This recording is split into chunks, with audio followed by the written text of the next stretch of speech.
Nuestra Señora de Caridad de Agoo.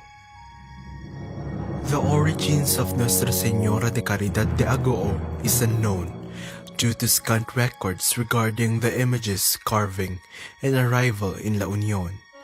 However, it is believed that the devotion to Our Lady of Charity was derived from the devotion to the Virgin of the same title in Bantay, Ilocos Sur. The system of rotation of assignments among early Augustinian missionaries in Ilocos could have brought one missionary in Bantay, who in turn introduced the devotion in Agoo.